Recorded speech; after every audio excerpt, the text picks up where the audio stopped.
This is going to be some assorted problems from GSS number 7. Let's take a look at 15. So just by looking, what is the answer? That's what the answer is going to be. There's a hydrogen right there. So just remember, sometimes the aldehydes are a little confusing.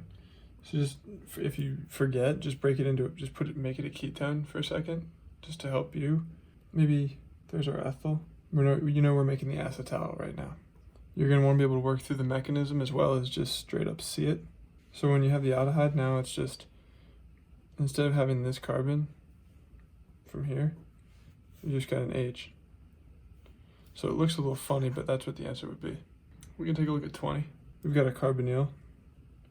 We have MEOH. I'm going to draw it like this and heat. So we know that we have our carbonyl, we have our alcohol in excess. So we're going to do an acetal. We have H+. That's what you're going to get. Let's take a look at 21. So it's ETSH. I'm going to draw it like this because, I like to do the lines. So if you take a look at the periodic table, you notice that S is right below O. So that basically means that this acts exactly like that. Just pretend it's like that, except just make it S's. We can talk through 22 real quick. Carbonyl, we have an I. So we have an MEOH excess. So what's going to happen is it's going to do the acetal. Then you're going to have an Mg, which just makes it grignard. CO2 solid, H3O+. The H3O+, well, first of all, let's do the CO2 solid. CO2 solid would give you this and then the O-. The H3O+ protonates it. And the H3O+ also turns the acetal into a carbonyl. Take a look at number 25, the synthesis.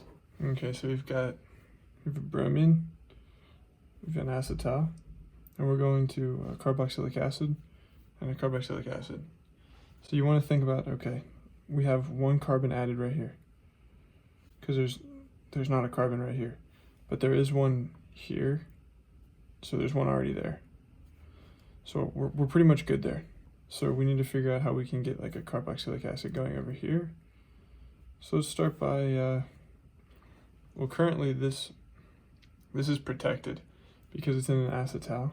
The acetal is protected from the grignard, so when we make the grignard, it's not going to be a problem.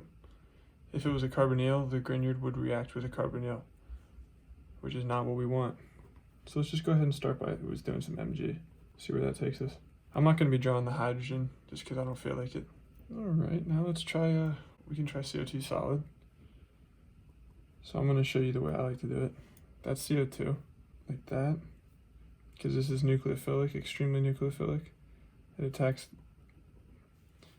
This was just a label from labeling that this thing is representing carbon dioxide. That was just a line to show it, but this is actually an arrow. There. And then electrons go up, just like that. MgBr goes away.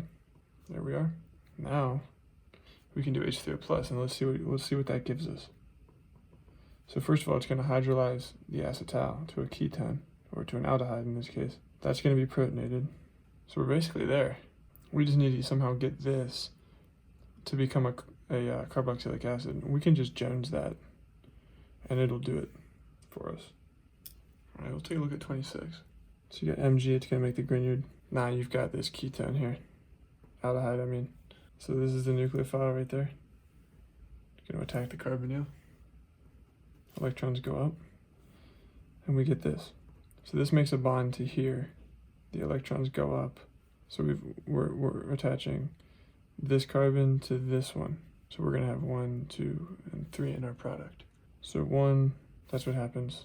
Maybe watch it a couple times to get the hang of it. Really try to make sense of where the carbons are coming from, because it does make sense.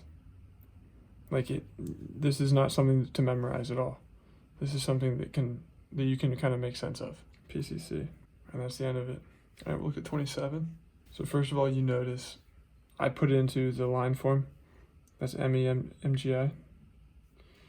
So first of all, you've got a ketone and you have an acetal. The grignard will not react with the acetal because it's protected. The grignard will react with a ketone. So it attacks a ketone, electrons go up. Acetal is not touched. So this carbon makes a bond to that carbon. So that carbon, I'll just put a star next to it. That's where it is right there. Or that's where I'm putting it. because I like to leave the backbone the way it is. Boom, boom, boom, boom. So that's already there. That's already there. So I actually just added the carbon right in here. You can add it wherever. I just like to keep the backbone consistent all the way through. I'm a very consistent type person. Anyway, H3O plus. That'll make an OH there, and then it'll hydrolyze to the ketone. So that's what we're looking at. Let's look at 28. I'm gonna start skipping some steps now because you should be pretty comfortable. So that we got an MgCl coming in. All right, that's already after step 1. Now we're looking at step 2. It attacks. This is a single carbon here, so it's just gonna be one carbon. So let's draw it. There's that one carbon, and then it's got bonds out to the O. All right, hopefully that makes sense. With H3O plus. PCC will turn the primary alcohol into an aldehyde. And then this, we already did this, so we should be comfortable in just writing something like that. That's our product. I'm gonna skip 29 because you guys should know how to do that one. Let's look at 30. You guys should know how to do this one too by now. I rewrote the aldehyde so it's up like that. That's there. This is a nucleophile. Lithiate. It acts exactly like the Grignard. So there's that carbon there, which is right there now. This is consistent with that. The O is there, the O is there. H3O plus. Right there. Little piece of C. Right there. I guess we'll just finish up with 31. So in this case, what they're going after is we're going to try to make the acetal so that then we can do some Grignard work. Because we can't just start doing Grignards or else it's going to react with this carbonyl in the molecule, which would be terrible. So what's going on here is actually an acetal being formed first. That's the whole idea. Then we can do the Grignard. We have the good old CO2 solid. I'm just going to put them stepwise. So the CO2 solid is going to do a little carboxylic acid business with the H3O plus, which is going to protonate the O minus. Then the H3O plus is actually going to hydrolyze the acetal to the carbonyl. So that's what we're looking at.